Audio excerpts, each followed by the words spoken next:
Hola, hola a todos, muy buenas tardes, muy buenas noches. Por aquí estoy. Muchísimas gracias por estar aquí conectados. Sean bienvenidos al segundo episodio de nuestra serie educativa Rehabilitación después del COVID-19.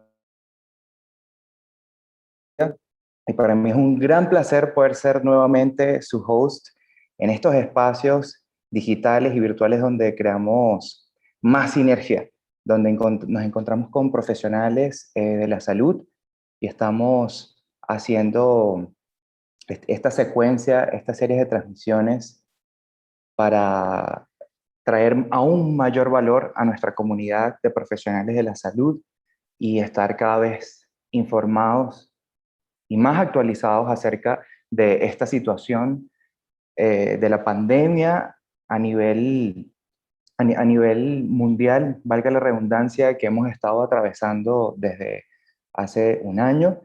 Y bueno, en esta ocasión, para el segundo episodio, traje a una doctora que además tengo el placer y el honor que sea amiga. Ella es la doctora Alejandra Gutiérrez de Venezuela. Ella es cirujano plástico con un amplio una amplia trayectoria académica en muchas áreas dentro de su especialidad, pero lo que es más importante es que la doctora Alejandra ha estado muy abocada al tema de la educación de profesionales de salud en el contexto COVID-19. Y en este episodio es muy pertinente que nos converse acerca de las incidencias de las nuevas cepas, qué realmente sabemos acerca de ellas. Tenemos que actuar de alguna manera diferente, deberíamos reforzar nuestros modos de, de cómo protegernos a nosotros y a nuestros pacientes y cuál es la incidencia de toda esta locura nueva que estamos atravesando, que son las nuevas olas o los nuevos brotes. Quiero enviarles saludos a todos, a los que nos están viendo por acá por YouTube y a nuestra audiencia aquí por Zoom también. Quisiera saber de dónde están conectados antes de darle el paso a Alejandra, que la tengo por aquí ya. Ale, voy a abrirte el micrófono y puedes abrir tu cámara para verte.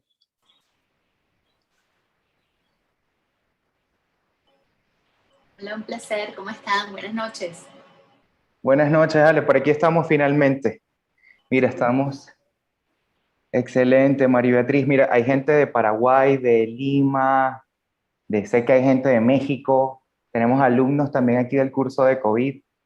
Excelente que estén acá con nosotros, de verdad que muchísimas gracias. Bueno, como les estaba comentando, acá tengo a esta queridísima doctora y además amiga que nos va a estar conversando acerca de todo este tema de las cepas, su incidencia, cómo podemos protegernos, qué podemos hacer dentro de nuestra consulta privada si estamos haciendo. Todas esas cosas son muy importantes, sobre todo ahora que nos estamos enfrentando. Yo sé que diferentes países están pasando por olas, apenas Venezuela está pasando por una segunda, ¿no? O tercera, si mal no recuerdo. Pero siempre es importante recordar cuáles son las formas más, digamos, cuáles son las medidas más importantes para mantener a nuestros pacientes y nuestra vida también a salvo y libres de COVID-19. Así que bueno, sin más preámbulo, los dejo en súper buenas manos. Al final vamos a hacer una ronda de preguntas, así que vayan anotándola o la dejan por el chat para que el equipo se encargue de dejarlo al final y que podamos entonces resolverlas. Así es entonces como damos inicio a este segundo episodio de nuestra serie educativa Rehabilitación después del COVID-19. Ale. Ok, vamos a compartir pantalla entonces.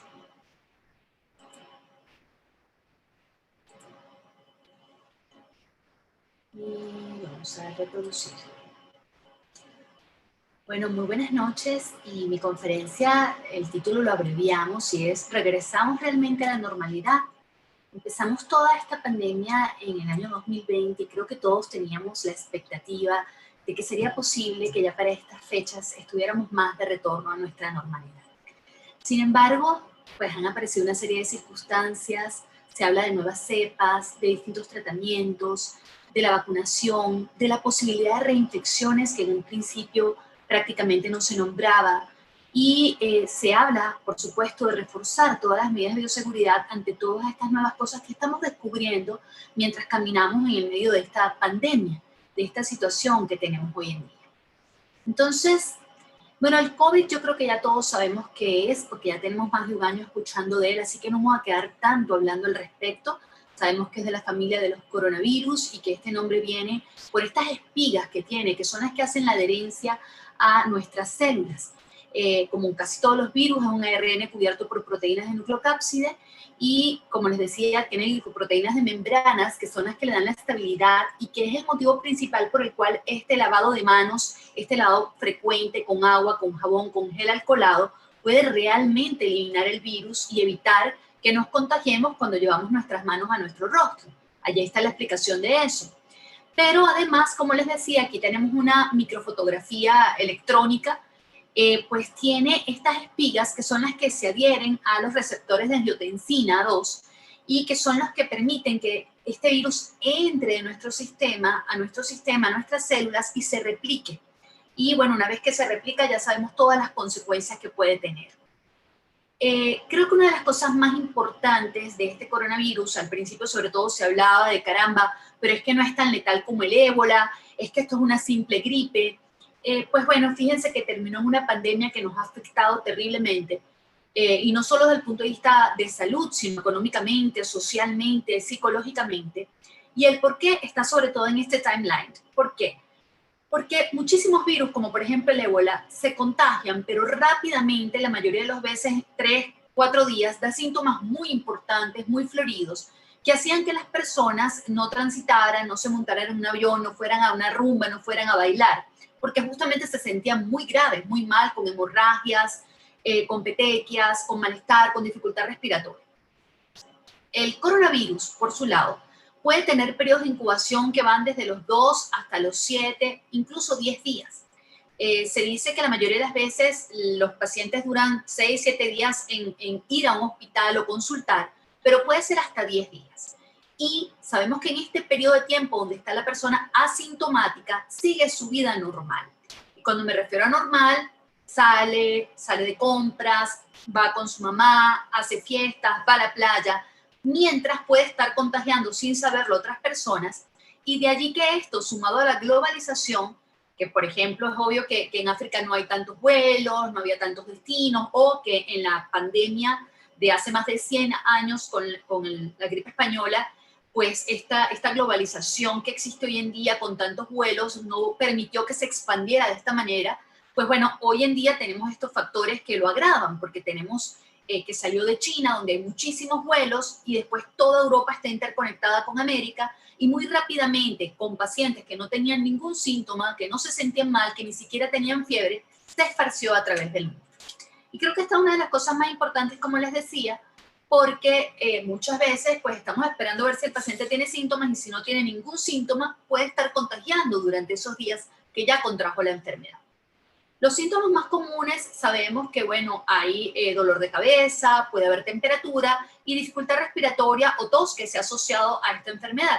Sin embargo, hay algunos como la anosmia y la agusia, que es la falta de gusto y la falta de olfato, que están muy presentes, no nada más en este coronavirus, en otras enfermedades también, pero que mucha gente toma esto a la ligera y a veces piensa, bueno, si a mí no me falta el olfato, esto no es coronavirus. Si a mí no me falta el gusto, esto no es coronavirus. Y debo decir que esto es un mito. Hay personas, lamentablemente el coronavirus tiene una amplia gama de síntomas, y hay personas que simplemente tienen cefalea o que solamente tienen incluso como primera presentación síntoma gastrointestinal. Y entonces el paciente que no tiene anosmia, que no tiene agusia, dice, bueno, yo no, esto no debe ser coronavirus, y sigue diseminando la enfermedad porque no toma las precauciones necesarias.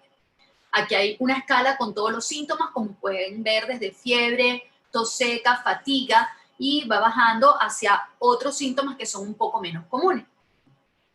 Muy importante tener en cuenta que, si bien es cierto que hay personas con mayor riesgo de enfermedad, como los mayores de 60 años, hipertensos, pacientes con enfermedades cardiovasculares, broncopatía, diabetes, cáncer, inmunosuprimidos, embarazadas, en estos últimos meses se ha evidenciado en múltiples trabajos que uno de los factores de riesgo más importantes es la obesidad.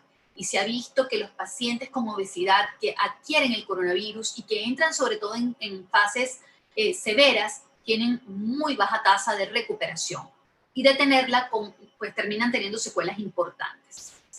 Y determinaciones analíticas, esto ya es más para los médicos, todas las pruebas de laboratorio que muchas veces se hacen y que son reactantes de fase aguda, pero que no son específicos para el coronavirus.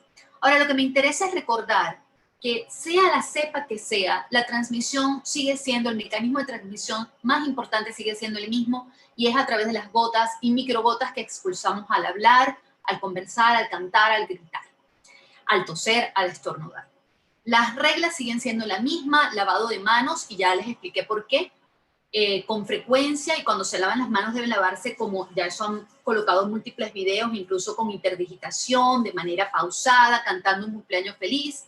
El uso de tapabocas, que creo que lo más importante es esta imagen donde el tapabocas no va debajo de la nariz, porque si no está dejando expuesta su nariz y por allí puede entrar el virus.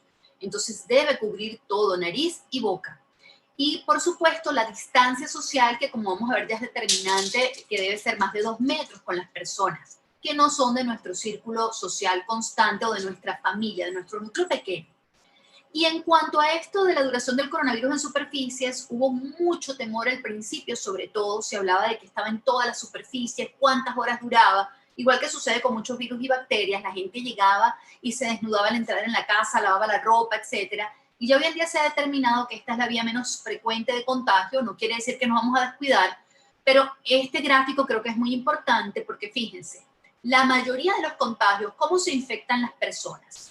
Ven esa curva azul grandota que está allá, dice presintomáticos. 45% de las infecciones pasan en pacientes que no han desarrollado los síntomas. ¿Qué quiere decir esto? No necesariamente que van a ser personas asintomáticas, sino como les mostré en el timeline, personas que todavía no han desarrollado los síntomas, que aún no saben ni siquiera que están infectados, pero que tienen y son portadores del virus y están transmitiendo. Y es por eso que es tan importante que aunque usted no tenga síntomas, no sienta nada, crea que usted está perfecto, use el tapaboca para proteger a los demás, a sus seres queridos y a todas las personas que le rodean. Por parte de los sintomáticos, se ha determinado que más o menos el 40% de los casos vienen de infecciones por contacto con personas sintomáticas. Las ambientales, que son las que yo les refería de que, bueno, tocamos una superficie que estaba llena de coronavirus, etcétera, pues realmente es menos el porcentaje, aproximadamente 10. Y por personas totalmente asintomáticas, pues el porcentaje es menos del 5%. Entonces, claro, cuando a veces la gente dice, ay, pero los asintomáticos no contaminan, no, pero es que puede haber un gran grueso de presintomáticos contaminando y usted no lo va a saber. Fases de la pandemia, esto fue al inicio, que fase de preparación, contención, contagio. La realidad es que ya casi todos los países están en fase de transmisión sostenida, donde tenemos olas y picos, como ustedes han visto en Europa, en México, en Chile, en Argentina, y nosotros no somos la excepción. Y esto es el objetivo número uno de todos nosotros, y por eso yo, a pesar de ser cirujano plástico, pues soy médico básicamente y necesito ayudar a mis colegas que están todos metidos de cabeza en los hospitales, neumonólogos, infectólogos, pediatras, internistas, para minimizar y aplanar esta curva con conocimiento y haciendo que las personas tomen conciencia.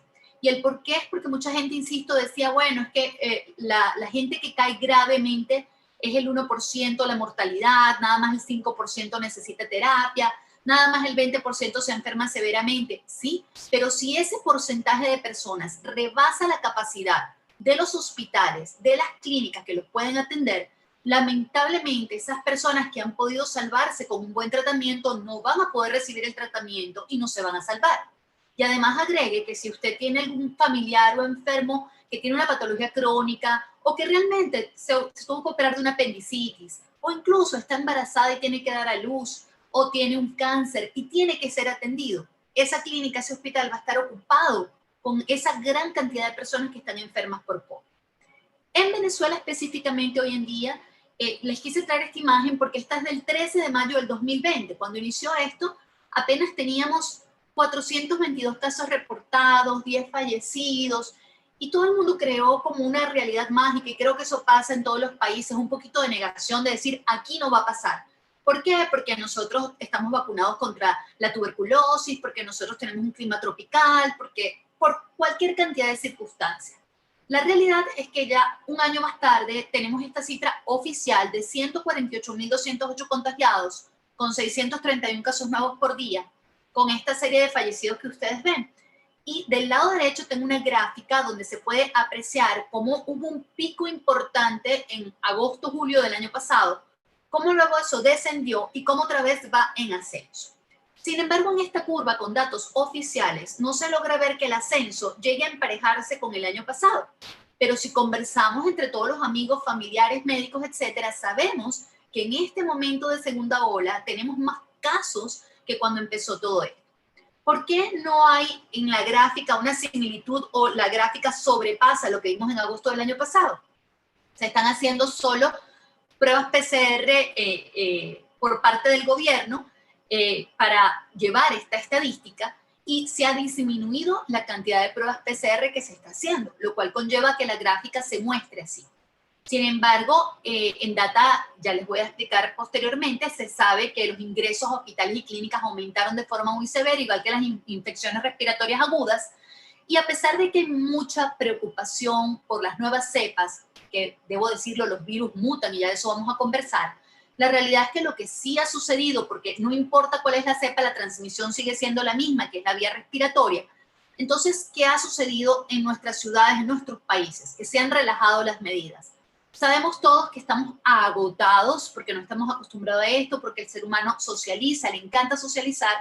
Esto es Tucacas, esto es una playa súper famosa en la que espero que muchos de ustedes que están fuera de nuestro país vengan a visitarnos una vez que haya pasado esta pandemia. Pero esto está bien cuando no había la pandemia, este montón de lanchas, de gente, de disfrute. Pero en pleno de una pandemia, venir de unos carnavales donde todo el mundo se reúne, pierde la distancia social, está sin el tapaboca, es un absurdo, porque estamos promoviendo que se disemine el COVID o el coronavirus.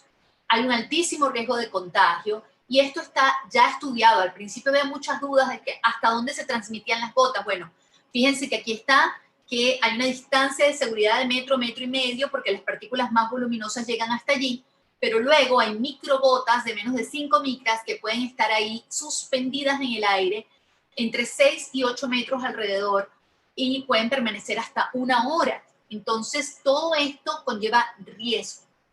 Y fíjense ustedes que aquí les traje este video de lo que llamamos las reunioncitas. Se sientan juntas a comer y lógicamente se están comiendo. Y cuando se va a comer, nos vamos a tomar un vinito o algo, se quitan la mascarilla. Allí pueden ver cómo salen las gotas. Las que se utilizan en entornos militares o industriales para captar las fugas de gas. Según el virólogo Antonio Alcamí, hay evidencias de que el virus que provoca la COVID-19 persiste en el aire en gotas muy pequeñas, menores de 100 micras.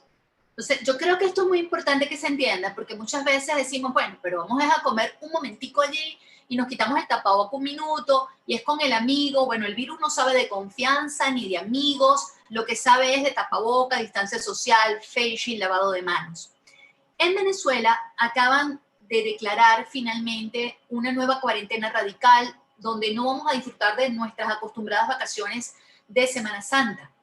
Y consideramos los médicos que es una decisión muy acertada, porque ya lo habíamos hablado antes en carnavales y no se nos había escuchado como sociedades científicas. Y es muy importante que finalmente lleguemos a este punto donde, pues, sí, tengamos este distanciamiento y volvamos otra vez a calles un poco más vacías, a comercios cerrados.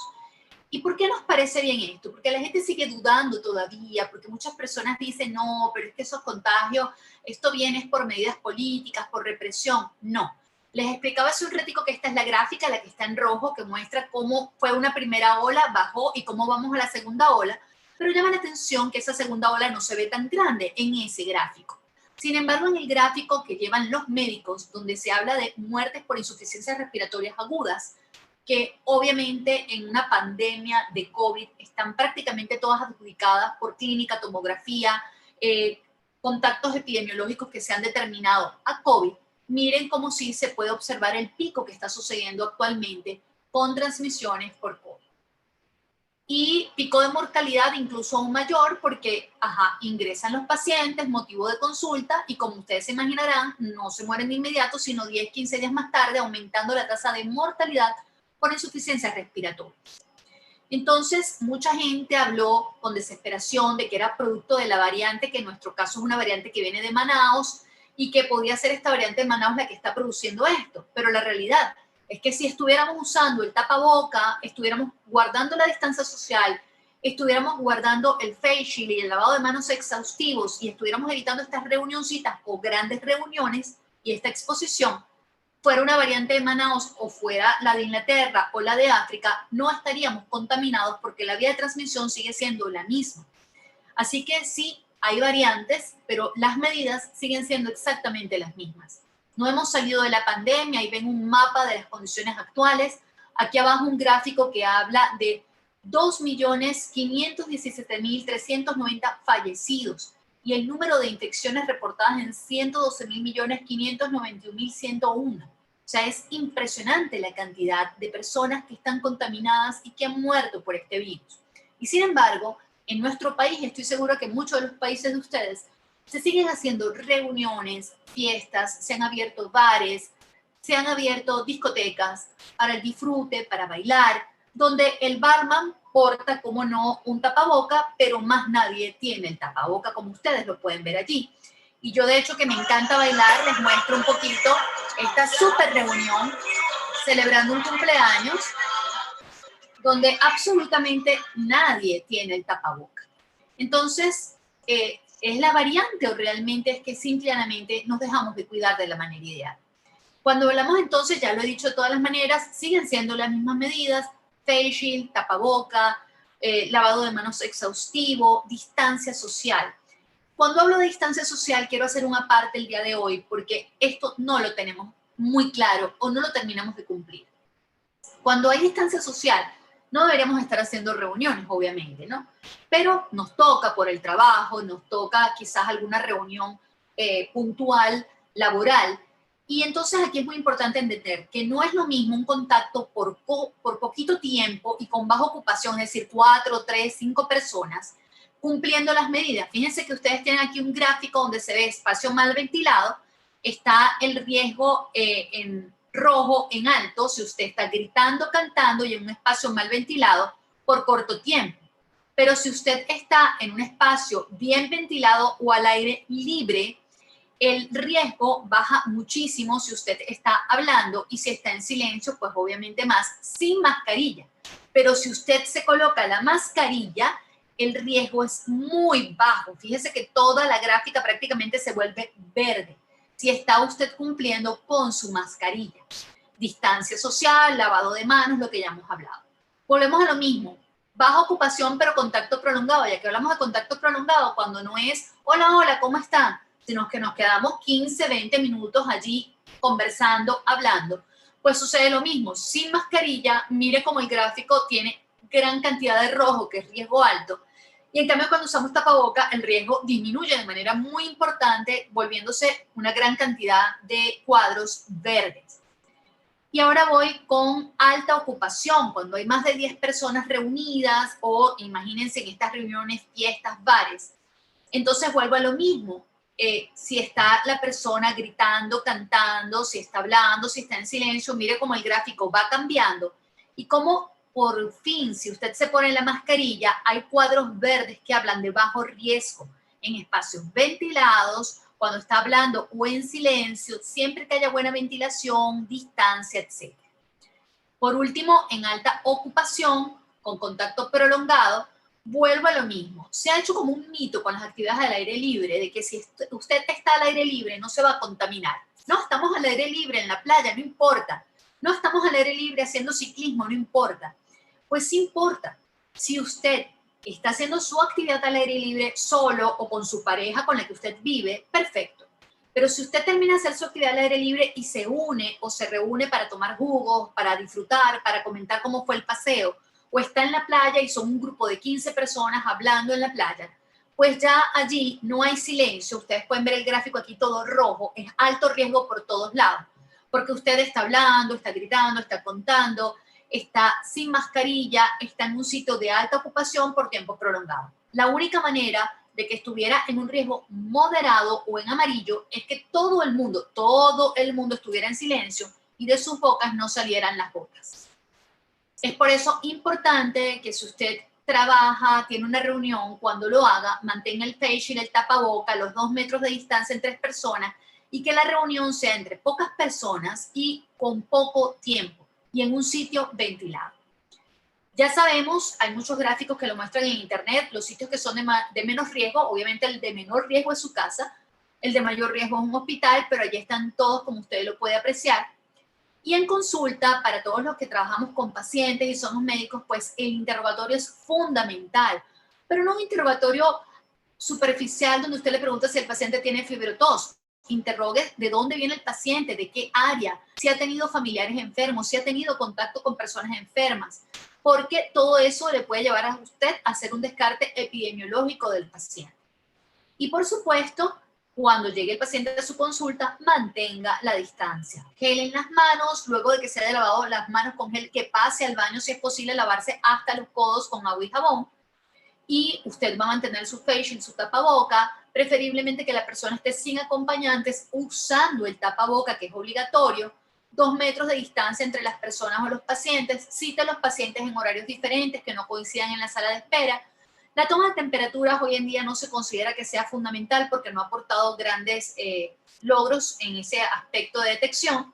Y pues simplemente entre un paciente y otro procure desinfectar las áreas. Se dice que puede hacerlo con un coleto, con cloro diluido en agua, generalmente para un tobo, una taza grande de cloro. Se ha popularizado mucho esto de las cabinas de desinfección y las desinfecciones con ozono. Sin embargo, ya la Organización Mundial de la Salud habló de que su uso realmente, su costo-beneficio no aporta grandes ventajas. Y de hecho yo compré un ozono para mi consultorio y lo que les puedo decir es que, tal como dice la Organización Mundial de la Salud, puede producir irritación en las mucosas cuando uno está expuesto mucho a este ozono. Entonces se puede poner quizás para las primeras horas del día para ayudar a que ese ozono o esas moléculas de O3 que descomponen el oxígeno entren a todos los rincones del área donde nosotros estamos, pero inmediatamente lo apague, porque ya después, si se mantiene durante todo el día, puede irritar. Entonces ustedes me dirán, Doc, ¿y qué hacemos entonces para protegernos? Pues lo que teníamos que hacer desde un principio. El problema es que no lo estamos cumpliendo. Es esto que ustedes están viendo allí, tapaboca. Tapaboca, sí, creo que ya todos hoy en día sabemos que el de mayor protección es el N95, luego el tapaboca quirúrgico, luego tapabocas de tela doble y así sucesivamente, que hay que lavarlos si son de tela diariamente para evitar que queden acumuladas partículas allí. Y que pues obviamente si usted no es del personal de salud y no es el más expuesto, no use estos N95 para que no se agoten para la población que realmente está más expuesta. Y para aquellos que trabajamos en el área de salud, pues sí, tenemos que tener el EPP completo, donde tenemos que tener unos lentes, unos Google Zone Face Shield colocados, junto con nuestro tapaboca, si vamos a entrar a quirófano, sobre el N95 un tapaboca quirúrgico, guantes y bata, que se van a desechar. Es importante también para desvestirse y tener el mayor cuidado posible. De hecho, en buena ley, al desvestirnos deberíamos de tener doble guante y al quitarnos el primer guante, limpiar esos guantes con alcohol, quitarnos ese primer guante y con el guante que está debajo retirarnos lo que sea el gorro, el face shield, el tapaboca, la bata y al final quitarnos ese otro guante que va hacia la papelera. Esto es importantísimo porque usted puede decir, bueno, yo estoy usando el tapaboca, mi paciente no. Pero bueno, yo estoy protegido. La realidad es que si usted está usando el tapaboca, pero la otra persona no lo está usando y es portador de COVID, el riesgo es del 70%. 5% si fuera al revés y 1.5% si las dos personas están usando la medida. De allí que es tan importante que usted exija a sus pacientes que use el tapaboca. Y pues hay, por supuesto, un montón de máscaras divinas que han salido transparentes para que se vea el rostro, que se limpian ellas mismas, que producen oxígeno para que usted pueda respirar con tranquilidad, pero los costos van. Es más, hay una que tiene micrófono y hay una que tiene MP3 player y es increíble, pero cuestan 400, 380 dólares. Creo que esto va a ser más fashionismo y más para farándula que para el uso real y diario. Como les dije, hay variantes, sí. Hoy en día se sabe de esta variante de Brasil o de Manaus y se considera que por nuestra frontera está entrando esta variante a nuestro país, pero también hay variantes en África y una variante muy conocida en Inglaterra.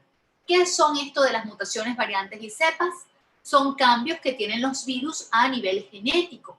Se dan conforme el virus pasa de una persona a otra. En algunas oportunidades sucede que el virus pasa y quizás esa persona tiene cierta resistencia al virus y el virus trata de modificar su estructura para lograr penetrar la célula, hasta que finalmente alguna mutación sucede y el virus logra entrar a pesar de la resistencia del huésped. Y esto puede suceder incluso porque el paciente tuvo una infección previa y el virus ahora está tratando de, hey, no puedo lograr entrar acá, y genera una mutación, por ejemplo. Pero de por sí las mutaciones son comunes en los virus. Solo que este es un virus nuevo y que, como han visto, pues ha sido bastante agresivo su curso en nuestro planeta. En el Reino Unido, la variante más sonada es la B117, que incluye 23 mutaciones respecto al virus hallado en China, en Wuhan. En Sudáfrica se encontró otra, se llama 50YB2, y la que les he dicho ya de Manaus, que es la B1. Todavía son variantes, no es una cepa nueva. Cuando es una cepa nueva, las variaciones son tan importantes que se tiene que clasificar como un nuevo grupo, y esto es lo que sucedió en el pasado, porque saben todos que ya hubo un coronavirus que salió de China en el 2002, y por esto es que este se llama el SARS-CoV-2, y el MERS, que fue del Medio Oriente, que también son de la familia del coronavirus. Este virus nuevo, cuando fue aislado, se estudió genéticamente y se vio que solo compartía un 85% de la genética con los anteriores, y por eso no se considera una variante, se considera una cepa nueva, una nueva forma del virus. Hasta ahorita esto no ha sucedido, pero sí hay nuevas variantes. Y esas variantes y esas pequeñas mutaciones hacen que el virus pueda adherirse más, que quizás los anticuerpos que la persona ha desarrollado, pues nos puede burlar el virus. Y mientras más gente se infecte, más mutaciones pueden haber, así que por eso es tan importante que frenemos la propagación del virus.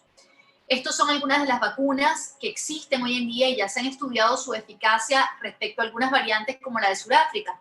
Por ejemplo, la AstraZeneca, la de Novavax, la de estas vacunas, la eficacia ha disminuido respecto a lo que tenía para el coronavirus inicialmente, bajando su eficacia a 60%, 49% ante esta variante africana, por ejemplo.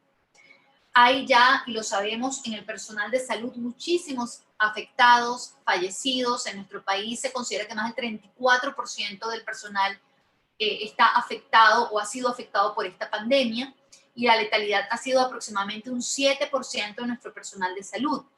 Entonces, pues esto ha sido gravísimo. Y en cuanto a nuestras cirugías, si hay cirujanos aquí viéndonos, pues obviamente hemos tenido que suspender cirugías por largas temporadas, a todos solicitarles exámenes. De hecho, hoy en día se están solicitando los exámenes preoperatorios en el momento de la cirugía para verificar incluso si en algún paciente asintomático conseguimos hallazgos radiológicos o alguna otra destello de que pudiera haber una enfermedad quizás empezando o en fase presintomática en el paciente. Para ello se hace su laboratorio, se hace su radiografía, proteína C reactiva, BCG, que no son marcadores específicos, pero que nos ayudan, más por supuesto la parte epidemiológica. Y en cuanto a qué exámenes solicitar, pues yo creo que esto es muy importante que estemos claros que los exámenes a solicitar, hay una gran variedad de exámenes, ninguno 100% efectivo. Empezamos porque recordemos que hay una serie de días en los cuales sucede la enfermedad, y durante los primeros días, por ejemplo, la PCR, que es la reacción de cadena polimerasa, que es la que lleva un hisopo hacia la nariz y determina si hay virus, si hay material genético del virus en la nariz. Si usted le hace al paciente el día 0 o el día 1 la prueba, quizás es absolutamente negativo porque todavía no hay suficiente carga en la vía respiratoria, y la prueba se va a empezar a hacer positiva luego. Y si es de anticuerpos, los anticuerpos no están los primeros días, generalmente el pico es entre el día 7 y el día 8 para la IgM, y la IgG aparece bastante más tarde. Entonces hay que saber interpretar las pruebas, no es tan solo solicitar el examen. Veo muchísima gente súper confundida porque no, a mí me hicieron la prueba y soy negativo, y estuvo en contacto con 4 personas COVID y se fía y sigue saliendo por allí sin tapabocas, sin protección, regando la enfermedad porque él dio negativo a la prueba cuando puede esto ser un falso negativo. Si usted epidemiológicamente estuvo en contacto o hay sospecha, pues lo lógico es hacer el aislamiento y tener consideración con sus seres amados y con todo el resto de la humanidad en el planeta. Entonces aquí está una curva para que lo vean mucho mejor, donde se ve que el inicio de los síntomas pues generalmente el periodo de incubación, que es de 0 a 7 días, casi siempre la PCR en esos 7, 8 días es cuando da positiva o cuando es más factible que sea positiva. Y luego tenemos la IgM que va elevándose después del día 7, teniendo un pico entre el día 9 y el día 10. Y finalmente aparece la IgG que empieza a subir su cantidad en sangre después del día 14. Y aquí están algunos gráficos que nos permiten entender esto. Entonces, bueno, esta reacción de polimerasa o de cadena de polimerasa, como les dije, tiene una sensibilidad que es solo del 70 al 80% durante los primeros 7 días. Posteriormente puede bajar su sensibilidad hasta un 50%, lo que habla de que puede ser 50% falsos negativos. Y en cuanto a la determinación de anticuerpos, como lo mencioné, se usa más para ver cómo está la población después de que aparentemente una población determinada ha pasado por la enfermedad, testear quiénes hicieron anticuerpos y quiénes no, pero no debería usarse como una prueba diagnóstica o determinante para tomar decisiones. Y hay pruebas antigénicas que también están a mano el día de hoy, que también son pruebas rápidas que se pueden hacer, como esta que está a mano izquierda en sus pantallas, tomando un pequeño hisopado de la nariz y que nos pueden dar un poquito más de serenidad si vamos a proceder a operar a un paciente. Esto es la presidenta de la Sociedad de Infectología de Venezuela. Para detectar SARS-CoV-2, tenemos dos tipos fundamentalmente de pruebas. Unas pruebas antigénicas y unas pruebas de anticuerpos. En relación a las pruebas antigénicas, son aquellas que, por supuesto, miden, detectan la presencia del virus, y el estándar de oro, el diagnóstico, digamos, la prueba que preferimos, y de hecho la avalada por la Organización Mundial de la Salud, es la técnica de PCR o reacción de cadena polimerasa en tiempo real. Entonces, fíjense, ya yo les expliqué un poco de qué va esto, y como les dije, en cuanto a cirugías, se habla de que hagamos pruebas, son pruebas rápidas 5 días antes y 5 después de la cirugía. Por supuesto, aislamiento del paciente previamente, combinado con interrogatorio, evaluación, exámenes, epidemiología, y si es posible, una prueba PCR. Ahora, esto es importantísimo, no se deben de hacer pruebas PCR para visitar a alguien o para socializar. Si está considerando hacer una prueba de este tipo para disfrute, déjeme decirle que puede que usted diga, bueno, vamos a hacernos toda la prueba PCR y hacemos una super rumba de 50 personas, y esa persona, como le dije, puede ser un falso negativo o estar en pleno periodo de incubación y usted no saberlo y usted haberse expuesto innecesariamente en ese caldo de cultivo. Importantísimo para mí hoy hablar de los tratamientos. Insistimos mucho en que las personas están tan asustadas que quieren comprar todo lo que le dicen, todo lo que lee, pensando que esto los va a ayudar. Esto es algo que los médicos sabemos desde hace mucho tiempo. Los antibióticos no sirven contra los virus, así que no está bien tomar acitromicina o tomar otro tipo de antibiótico a menos que el especialista, que el médico, considere que hay una sobreinfección bacteriana y que se lo indique, pero no puede automedicarse. De hecho, los esteroides, por ejemplo, disminuyen la mortalidad en casos severos y críticos ya hospitalizados y colocados en las dosis que indica el infectólogo y el internista o el intensivista. Pero en casos leves, si usted está en un caso leve donde tiene en su casa tos, un poco de dificultad respiratoria leve, fiebre, y empieza a colocarse esteroides, lo que va a producir es una debacle en su sistema inmune que va a hacer que la enfermedad repunte. Y, por ejemplo, de la ivermectina, sé que han pasado 1000 cadenas con fake news hablando de que la ivermectina es lo máximo. Sin embargo, los infectólogos insisten en que los trabajos científicos todavía no dan soporte, han hecho metaanálisis y todavía no hay soporte. Y algunos medicamentos se han mostrado unidos menor mortalidad en casos críticos. En Venezuela se está hablando de dar kits para los pacientes. Pues los kits que habría que dar es, como les dije, tapaboca, face shield, distanciamiento, guantes y un jarabe de verbo para que las personas entiendan que realmente tenemos que aislarnos aunque nos cueste mucho. Y en cuanto a las vacunas, pues bueno, es impresionante que si leemos artículos desde el 2020 hasta ahorita hemos dado un gran paso, un paso impactante para el mundo de la medicina y para la humanidad.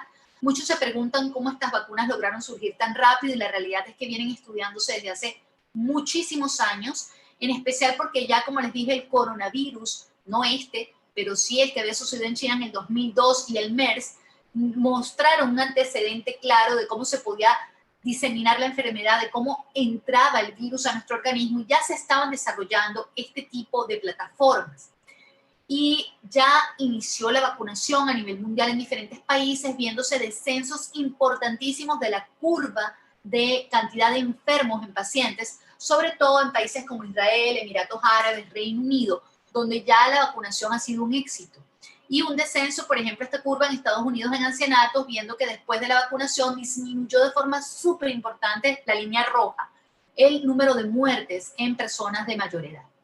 En Venezuela ya empezamos la vacunación y creo que tengo que compartir esto con ustedes porque muchas personas dicen, bueno, pero es con la rusa o es con tal vacuna. Ningún país ha decidido con qué vacunarse. Todos los países han tenido que adaptarse a lo que hay en el país. De hecho, en España tocó con AstraZeneca, en Estados Unidos están con Pfizer, nos toca. En Chile está, en Argentina está la China, tocó con la China y aquí nos tocó la rusa. Así que no tenemos la potestad hoy en día de decir con cuál, pero ya es una bendición contar con una vacuna porque estas vacunas, la mayoría tienen una efectividad mayor del 95%, del 90-92% en estudios científicos serios, ya con sus 3 fases, con conclusiones científicas publicadas en el Lancet. Y el número de dosis en el caso de la rusa son 2 dosis y son 2 dosis totalmente diferentes. No es que te vas a vacunar la misma vacuna. La primera es con un adenovirus 26S y la segunda con un adenovirus 5S, con un intervalo mínimo de 21 días entre ellas. Y los grupos prioritarios de vacunación, y esto no es para nuestro país, es para cualquier país, es el personal sanitario, que es el más expuesto, luego mayores de 80 años o que viven en residencia, adultos entre 65 y 79, personas con comorbilidad, riesgo de exclusión social, personal esencial, mayores de 55 y luego el resto. Ya en Venezuela, como les dije, ha empezado la campaña de vacunación y muy importante, hay gente que dice, bueno, ya me recuperé del COVID, ya yo pasé eso, ya yo no me tengo que vacunar. Pues sí, lamentablemente hasta hoy en día no se ha demostrado que los títulos de anticuerpos se mantengan por largos periodos. Se han hablado en algunos estudios de 6, 8 meses, algunos pacientes han llegado a tener 11 meses con anticuerpos que pudieran ser efectivos contra el coronavirus, pero se impone que la mayoría de la población tenga títulos de anticuerpo y que todos nos vacunemos. Hoy en día se habla que si usted tuvo la infección, pues espere de 3 a 4 semanas para el proceso de vacunación y si se colocó la primera dosis y usted no lo sabía y estaba incubando el virus y terminó de desarrollar el virus ya estando vacunado o recién vacunado estuvo en contacto con una persona y se enfermó, cosa que es posible porque la vacuna no actúa de inmediato, tarda un poco en generar los anticuerpos del paciente, espera igualmente 3 a 4 semanas para colocarse la segunda dosis. Ya aquí en Venezuela se está hablando de un posible acuerdo entre un gobierno y el sector privado para la compra de vacunas para otro lote que viene, Dios mediante, pero creo que esto es lo más importante. Solo vacunar no es suficiente, así lo están demostrando las estadísticas. Chile es el 5º país a nivel mundial en cuanto a cantidad de vacunas colocadas por población. Va Israel, Emiratos Árabes, Reino Unido, Estados Unidos y Chile. Y sin embargo, esta es la curva en Chile. Ha habido un repunte en febrero. ¿A qué se debe el repunte? A que a pesar de que están vacunando, la población no vacunada sigue expuesta y si las personas no cumplen las medidas, se va a seguir expandiendo la enfermedad.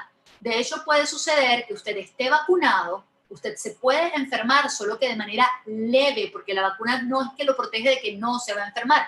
Puede incluso desarrollar enfermedad, pero leve. Y si usted no está usando el tapaboca, no está usando el face shield, puede ser un transmisor para esas otras personas y seguir propagándose el virus. Y recuerde, seguir generando mutaciones y seguir prolongando esto en el tiempo. Y lo que queremos es que esto termine lo más pronto posible.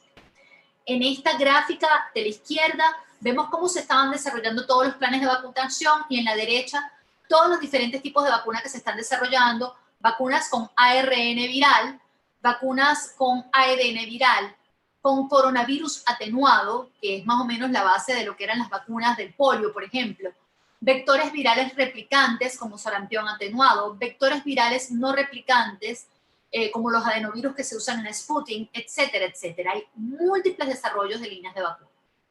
Todos queremos esta felicidad, todos queremos regresar a nuestras playas, a nuestros paseos, a nuestra vida, pero por ahora lo podemos hacer, pero de manera prudente. Esta soy yo en una playa desierta. Es decir, si vamos a ir, vamos solos, vamos en épocas que no sean temporadas, vamos a evitar en este momento el amiguismo con 10, 15 personas que no sabemos si pueden ser después transmisores de la enfermedad y si puede ser, lamentablemente, esa la última vacación que disfrutemos realmente con nuestra familia completa.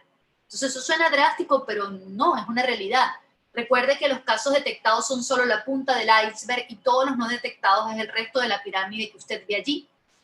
Y por último, quiero recordarles que ya hace 100 años se pasó por una situación similar. Estas fotos me encantaron porque son de momentos vividos en 1918, donde usted ve a las personas con sus outfits de aquella época, con sus tapabocas, y pasaron por exactamente lo mismo que estamos pasando. Primera ola, segunda ola, tercera ola, nos quitamos el tapaboca, volvemos a enfermarnos. Caramba, pareciera que no queremos aprender de nuestro pasado y entender que nuestra realidad cambió. Esto es en Tailandia, donde también han tenido un control muy estricto, y así están los recién nacidos, acostumbrándose a nacer y a vivir con esta nueva realidad. Esto es en Ámsterdam, en un restaurante increíble donde ya la manera de ir y de disfrutar es esta: face shield, tapaboca, aire libre, y aún así colocan estas vitrinas de vidrio para que usted pueda ir 2, 3 personas máximo a disfrutar en cabinas. Y usted me dirá, pero aquí no hay eso. Bueno, pero usted se puede hacer su paraíso. Usted puede decidir no ir en carnavales o Semana Santa a la playa e ir después a una playa que, por ejemplo, en este país hay muchas, o a la montaña, en pequeños grupos con el cuidado necesario. Esta es nuestra situación actual. Tenemos todas las clínicas colapsadas, y esto es una realidad en todas nuestras ciudades, y los hospitales también. Pacientes en los estacionamientos esperando a ser atendidos.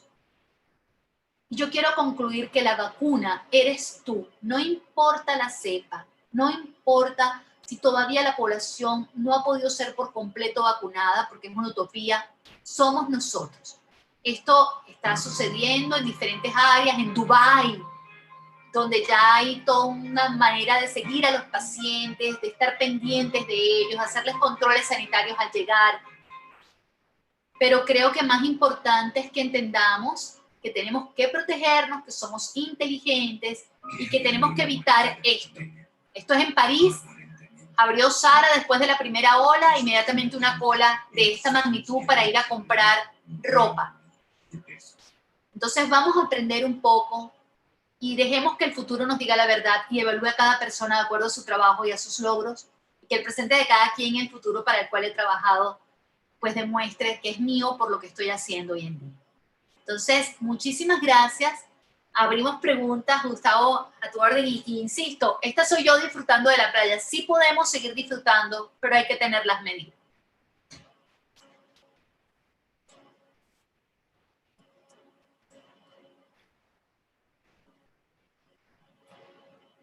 Excelente, Alejandra, que de verdad que muchísimas gracias por tremenda presentación. Eh, no quiero dejar de, antes de pasar a la sesión de preguntas, darte un buen aplauso al estilo Fisiosinergia, aplausos digitales de verdad.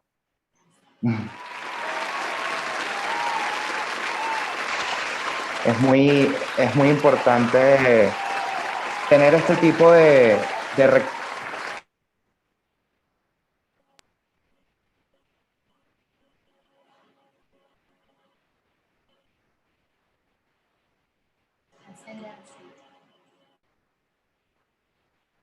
y siempre es bueno recordarlo. Ya te veo allí, se me ve congelado un poco. Mira, por aquí dice Laura, me encanta la capacidad de comunicar de la doctora. Felicidades, muy buen live. Valentina Cardona dice, muy oportuna y acertada toda la información. Muchísimas gracias. Gracias a ustedes por estar acá con nosotros. Fíjense lo siguiente, antes de entrar a la sesión de preguntas, voy a lanzar una votación aquí rapidito. Quienes están en YouTube que no la pueden ver, es una pregunta sencilla, lo pueden responder por aquí. ¿Estás atendiendo a tus pacientes en consulta privada y o a domicilio? Entonces tienen varias opciones. Sí, mi consultorio está abierto y con restricciones. La segunda opción es estoy atendiendo a domicilio.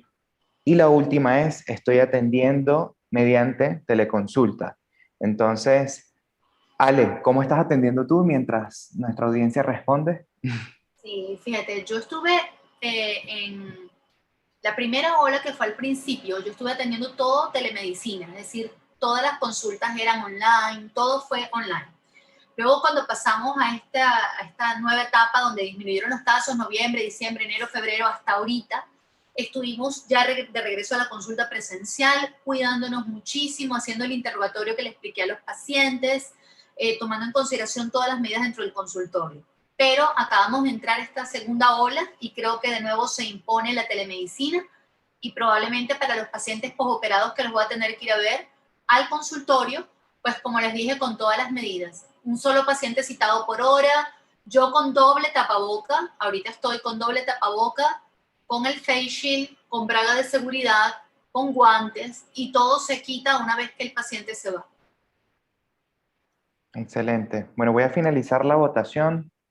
Fíjate que por aquí, no sé si lo pueden ver en pantalla, pero ok, fíjate que la mayoría dijo el 46% que el consultorio lo tiene abierto y con restricciones, ¿no? Esperemos que sean las restricciones necesarias. Ok, Valentina Cardona nos está diciendo que sí, lo tiene abierto con restricciones, excelente.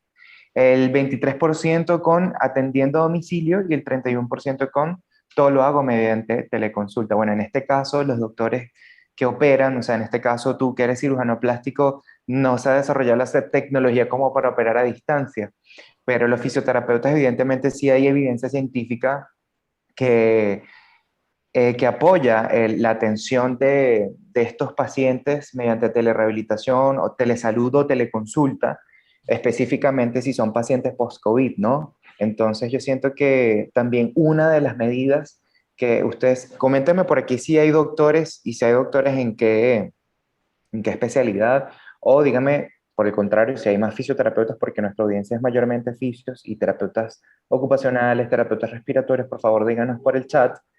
eh, es súper importante que lo que podamos manejar a distancia lo hagamos y evitar esto, ¿no, Alejandra? Sí, realmente va a depender mucho de cómo está en este momento la situación de su ciudad o de su país. Si están en estas olas o en estos picos tan importantes, es momento de telemedicina. Si por el contrario ha bajado un poco la incidencia, no quiere decir que usted va a bajar las medidas de bioseguridad, pero puede personalizar, pero siempre, como les dije, con un solo acompañante, con todas las medidas de bioseguridad y tratando en la medida de lo posible de que el paciente mantenga su tapaboca, a menos que sea indispensable que se lo retire. Excelente. Fija, por aquí tengo a Oma Navas que está preguntando que cuál es el rol del fisioterapeuta respiratorio y cómo podemos ayudar a sacar adelante a estos pacientes. Mira, mucho, es mucho. Mira, ahorita es un momento y lo comparto con todos, siempre lo digo, Ale, esto realmente nos ha ayudado a aprender a trabajar en equipo. No es solamente el doctor, el infectólogo, el internista, el intensivista. O sea, somos todos que tenemos que sumarnos como profesionales de salud en este proceso.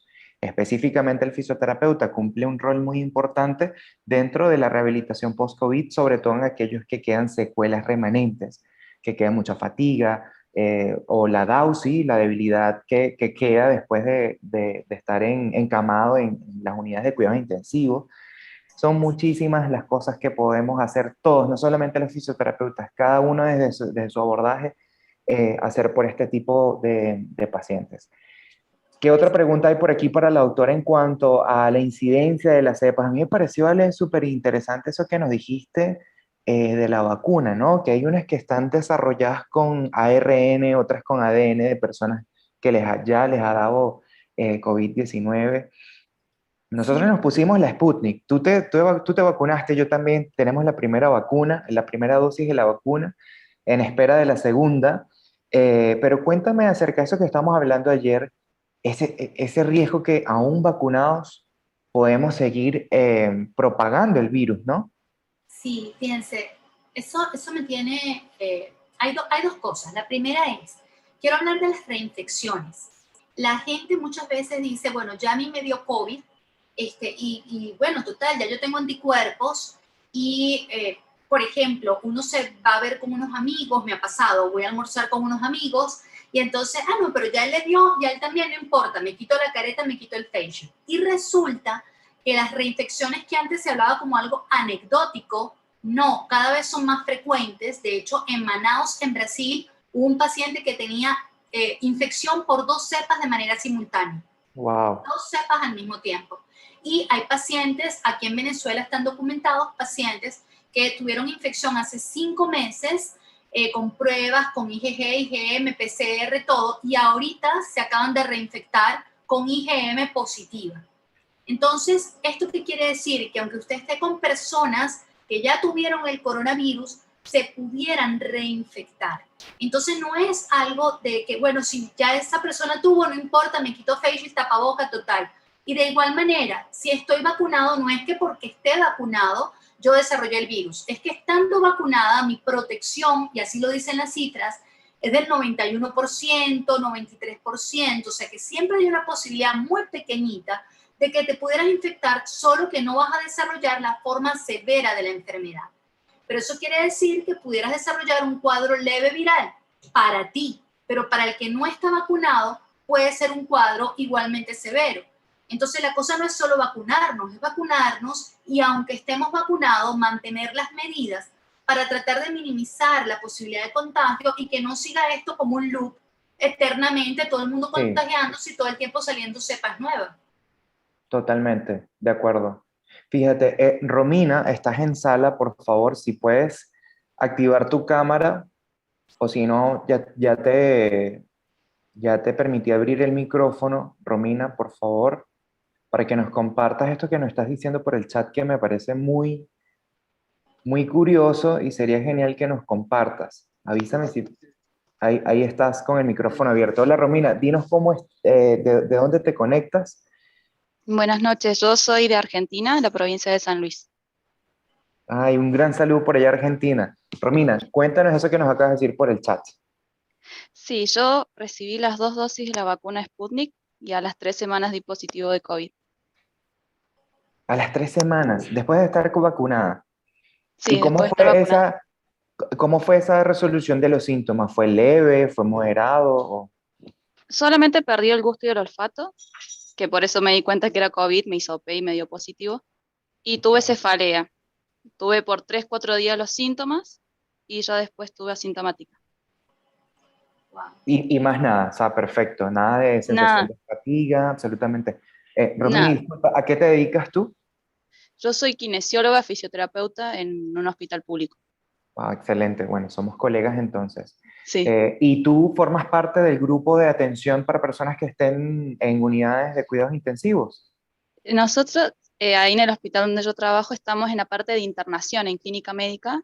Ok, de Es como una terapia intermedia para pacientes COVID. acuerdo.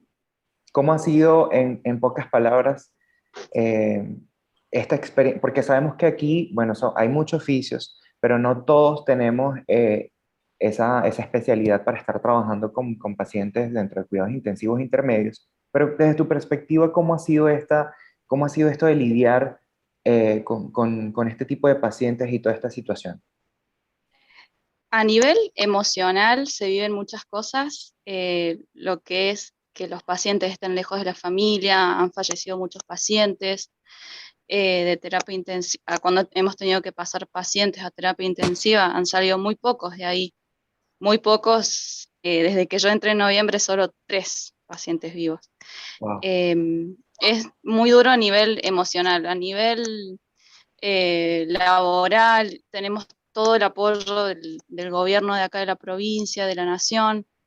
Se está vacunando mucho acá en la provincia de San Luis, es muy poca la población que hay acá en la provincia. Sin embargo, se está fomentando mucho la vacunación acá también. Bueno, lo importante es que ya te vacunaste y Romina, de verdad que muchísimas gracias y eres un gran orgullo y honor para todos nosotros, no solamente los oficios y kines, sino profesionales de salud que están allí dentro eh, peleando esta batalla. Muchísimas gracias por estar Bueno, aquí. muchas gracias a ustedes y fuerzas a todos. Igualmente. Bueno, si alguien quiere, nos quedan, ¿qué? Unos 5 minutos extras de esta transmisión. Si alguien quiere compartirnos alguna vivencia, una anécdota, levante la mano para yo poder verlo aquí. Por aquí mi gente que está en YouTube todavía conectada, muchísimas gracias. Am, Si hay alguna pregunta que puedan hacerle a la doctora también. Por aquí tenemos no, pensé que era una pregunta, pero si tienen otra, esta ya la leímos, perfecto. Bueno, Ale, ¿qué opinas acerca de eso? Imagínate el caso de Romina, se vacunó y 3 semanas luego sí desarrolló, o sea, no es como que me vacuné, listo, ya, me voy a ir a comer, a la parrilla, todo esto. No, yo creo que lo primero que tenemos que hacer es entrar en esta nueva realidad, aceptarla, porque mientras no la aceptamos, seguimos luchando contra ella, ¿sabes? Entonces, seguimos como pensando, bueno, ya va a llegar, ya me voy a vacunar y esto se va a acabar, ya vamos a volver otra vez a nuestra vida normal, ya vamos a volver a nuestras reuniones familiares. Y no terminamos no terminamos de entender y aceptar que cambió nuestra realidad. Esperemos que dentro de poco tiempo, pero acuérdense que el poco tiempo en la historia, 1, 2, 3 años, para 3.000, 2.000 años es nada. Para nosotros a veces es una eternidad, pero ha pasado todo muy rápido, han desarrollado vacunas muy rápido, es un privilegio para nosotros el poder estar recibiendo estas vacunas hoy en día. Y lo que nos va a ayudar es a poder seguir atendiendo a los pacientes sin tanto temor de que podamos terminar en una terapia intensiva o con la muerte. Entonces, gracias a Dios tenemos y gracias a la medicina y a la evolución, tenemos estas vacunas a disposición. Pero no quiere decir que porque nos vacunamos ya no vamos a usar tapaboca, ya no vamos a estar pendiente del face shield. Lo que dice Romina absolutamente es cierto. De hecho, yo tengo apenas mi primera dosis y yo vivo aquí con mi mamá y yo en la casa uso el tapaboca cuando estoy cerca de ella. Ahorita no, porque estamos en 2 pisos diferentes. Ustedes me dirán, pero es tu mamá. Mi mamá tiene 77 años y yo salgo y atiendo pacientes y hago manipulación, opero, y yo lo que menos quiero es que suceda un contagio por un descuido mío. Entonces yo procuro aquí en la casa tener mi tapaboca colocado cuando Claro. estamos en contacto. Entonces yo creo que lo que nos viene es, mientras la mayoría logra la inmunidad, que es cuando logras por lo menos tener al 80% de la población vacunada, Claro. o con anticuerpos, seguir teniendo las medidas que ya hemos explicado y entender que no es momento de la reunioncita y del bochinchito y de la cosa, no sé cómo lo llaman Sí, en no, otros países. claro. No es. Yo creo que en Argentina, y si no que Romina nos diga, creo que en Argentina le dicen quilombo, algo así. Sí, no Ay, sé. creo que le dicen así. Romina, todavía estás en sala, si no, avísanos por el chat, creo que es así. Tengo a Elizabeth Dinamarca. Elizabeth, enviaste tu pregunta, pero como nos gusta hacer estos espacios interactivos, ya te permití abrir tu micrófono y tu cámara si puedes, para que lo hagas en vivo. Déjame ponerte en destacado para que todos te veamos. Ahí estás. Hola, Hola, Elizabeth. muy buenas tardes. Mi nombre es Elizabeth, como aparece ahí. Yo soy de Chile. Soy interna de acá en Chile, se llama kinesiología, pero en otros países es fisioterapia. Okay. Y como me refiero a la pregunta, me parece súper importante querer saber un poquito más qué tan importante es este síndrome multisistémico que igual se está dando harto en nuestro país, acá en Chile. ¿Qué tanto puede afectar o cómo poder pesquisar la sintomatología en un niño?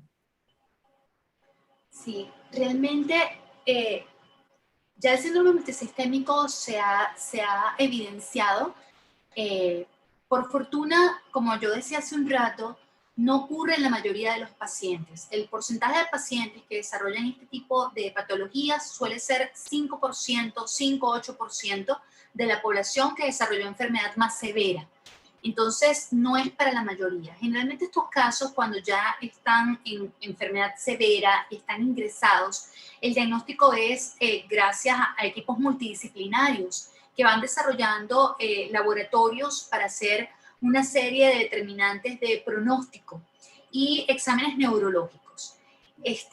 Lamentablemente, sabemos que la enfermedad tiene hipercoagulabilidad, tiene manifestaciones cardíacas con pericarditis importantes, incluso se ha presentado como primera vez en algunos pacientes como infartos. De hecho, esta semana pasada aquí en Venezuela, uno de los cardiólogos nos comentaba que tuvo 7 infartos, 7 personas que debutaron con infartos y que desarrollaron, en la semana se les hizo prueba PCR y desarrollaron el COVID. O sea que su debut fue con un infarto. Entonces es una enfermedad que por este síndrome de hipercoagulabilidad puede presentarse en múltiples dimensiones, tanto neurológica como cardíaca como respiratoria, y que definitivamente puede dejar además secuelas muy importantes. Entonces, ¿qué sucede? Que la mayoría de estos casos van a terminar siendo estudiados de manera multifactorial, interdisciplinaria, porque van a estar hospitalizados. La mayoría de los pacientes que hacen enfermedad leve, que es el 80%, no hace este tipo de patologías. Entonces, estos pacientes van a terminar siendo estudiados clínicamente, tomografía, estudios obviamente que van a ampliar desde el punto de vista del laboratorio y que necesitan, como lo decía Gustavo, más multidisciplina. Y en el caso de los niños, es bien delicado, porque debo mencionar, no sé si lo he mencionado, pero los niños todavía no tienen vacuna desarrollada. La vacuna está llegando a los países y no hay vacunación para los niños. Y hablamos de que los niños desarrollan, generalmente son más portadores que enfermos, pero esto no quiere decir que no haya niños que se enfermen. Los niños se enferman y los niños que se enferman lamentablemente muchas veces se prestan a la confusión porque tienden a desarrollar primero síntomas gastrointestinales. Entonces la gente dice, tiene una diarrea, le cayó algo mal y resulta que lo que tiene es un COVID, o incluso hacen hipoxemias felices. Es decir, un niño que empieza a estar aletargado, que duerme más de lo normal, que no está tan juguetón, y resulta que lo que está haciendo es un malestar leve, pero con hipoxemia que ha ido avanzando, y el paciente tiende a irse durmiendo y a ir bajando los niveles de oxígeno, y cuando vienes a ver, es un bebé que termina siendo evaluado en la pediatría y que amerita hospitalización e incluso intubación. Entonces, ¿qué quiero decir con todo esto? Es una enfermedad que mucha gente al principio dijo, esto es leve, esto es como una gripe, ¿qué tanto? Nada más el 1% se muere. Bueno, sí, el 1% de mortalidad, pero miren todo el aspecto de las cosas que estamos conversando aquí, que pueden suceder, que pueden conllevarte a un cuidado intermedio, a terapia o incluso a secuelas neurológicas que seguro ustedes van a estar atendiendo a futuro. Entonces, es un tema bien delicado y yo creo que por eso es tan importante que nos sumemos en frenar la infección. No es solo vacunarnos, es frenar este proceso y concientizarnos. Totalmente. Bueno, ahí está súper bien respondida para tu pregunta, Elizabeth. Muchísimas gracias. Ay, se te cerró el micrófono, ahí te lo abro. Muchísimas gracias. Era una información bastante importante porque hay bastante confusión y poco conocimiento también de esto. También, así Gracias. es. Muchísimas gracias a ti, Elizabeth. Bueno, ¿qué les cuento? Ya estamos llegando al final, así que quiero dejarles por aquí esta invitación. Hoy estamos a 22 de marzo. Para todos aquellos que nos estén viendo, son fisioterapeutas, son kinesiólogos.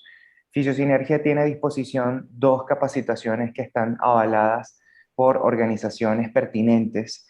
El curso de abordaje fisioterapéutico para el paciente con COVID-19 en etapas no crítica, intrahospitalaria y de transición, a cargo de la licenciada Natalia Suárez, quien es fisioterapeuta y especialista en el área de rehabilitación cardiopulmonar y magíster en epidemiología. Además, contamos con otros docentes dentro del programa quienes enseñan acerca de tecnologías aplicadas a la salud y cómo poder ejecutar un correcto manejo y resolver el caso de un paciente con COVID-19 en etapa crónica, sobre todo en etapa crónica, por vía telemática.